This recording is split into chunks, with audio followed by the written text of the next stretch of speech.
സ്ത്രീധനത്തിന്റെ പേരിൽ യുവതിയെ പട്ടിണിക്കിട്ട് കൊലപ്പെടുത്തിയ സംഭവത്തിൽ പ്രതികൾക്ക് ജീവപര്യന്തം ശിക്ഷ വിധിച്ച് കോടതി.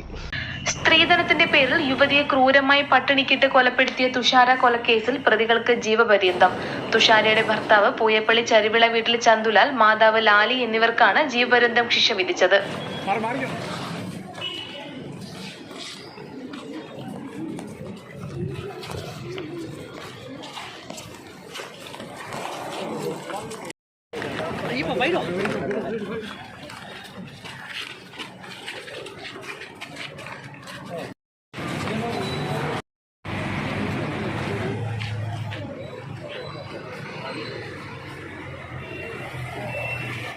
വിവാഹം കഴിഞ്ഞ് 5.5 വർഷം മാത്രമായ തുഷാര എന്ന 28 വയസ്സുകാരിയെ ഭർത്താവും ഭർത്തൃമാതാവും പട്ടിണിക്കിട്ട് കൊലപ്പെടുത്തുകയായിരുന്നു. പൂയപ്പള്ളി ചരുവിള വീട്ടിൽ ചന്തുലാൽ 1-ാം പ്രതിയും മാതാവ് ലാലി 2-ാം പ്രതിയുമായ കേസിലാണ് ശിക്ഷ വിധിച്ചത്. 2013-ലായിരുന്നു ഇവരുടെ വിവാഹം. വിവാഹ സമയത്ത് നൽകാമെന്ന് സമ്മതിച്ചിരുന്ന സ്ത്രീധന തുകയിൽ കുറവ് വന്ന 2 ലക്ഷം രൂപ 3 വർഷത്തിനുള്ളിൽ നൽകണമെന്ന് കാണിച്ച് പ്രതികൾ തുഷാരയെ ഒപ്പിടുവിച്ച് രേഖാമൂലം കരാർ ഉണ്ടാക്കിയിരുന്നു.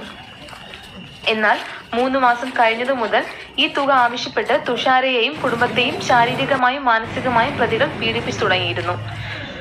തുടർന്ന് തുഷാരയെ കുടുംബവുമായി സഹകരിക്കാനോ കാണാനോ സമ്മതിച്ചിരുന്നില്ല. ഇതിനിടെ തുഷാരയ്ക്ക് 2 പെൺകുട്ടികൾ ജനിച്ചിരുന്നു. കുട്ടികളെ പോലും തുഷാരയുടെ വീട്ടുകാരെ കാണാൻ അനുവദിച്ചിരുന്നില്ല.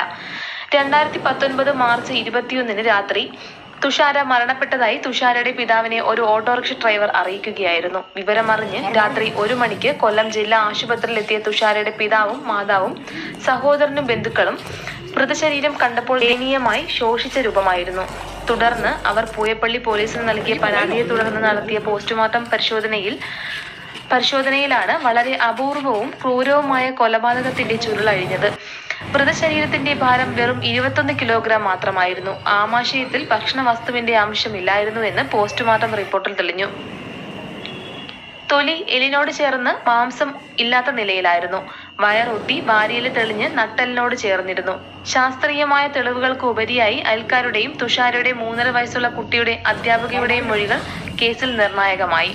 കുട്ടിയെ നഴ്സറിയിൽ ചേർത്തപ്പോൾ അമ്മയുടെ അഭാവം അന്വേഷിച്ച ടീച്ചറിനോട് അവർ കിടപ്പ് രോഗിയാണെന്നാണ് പ്രതികൾ ധരിപ്പിച്ചത്. പ്രതികൾ IPC 302, 304B, 344, 34 വകുപ്പുകൾ പ്രകാരം പ്രതികൾ കുറ്റക്കാരാണെന്ന് കോടതി നേരത്തെ കണ്ടെത്തിയിരുന്നു. 2 പ്രതികൾക്കും ജീവപര്യന്തം തടവിന് പുറമെ 1 ലക്ഷം രൂപ വീതം പിഴയും വിധിച്ചു. രാജ്യത്ത് ആദ്യമായാണ് ഇത്തരമൊരു കേസിൽ പ്രതികളെ കുറ്റക്കാരാണെന്ന് കണ്ടെത്തുന്നത്. കൊല്ലം അഡീഷണൽ ജില്ലാ ജഡ്ജസ് സുഭാഷാണ് വിധി പ്രസ്താവിച്ചത്. പ്രോസിക്യൂഷന് വേണ്ടി അഡ്വക്കേറ്റ് KV മഹേന്ദ്ര ഹാജരായി. ഡിവൈഎസ്പി ആയ ദിനരാജാണ് അന്വേഷണത്തിന്റെ മേൽനോട്ടം വഹിച്ചത്.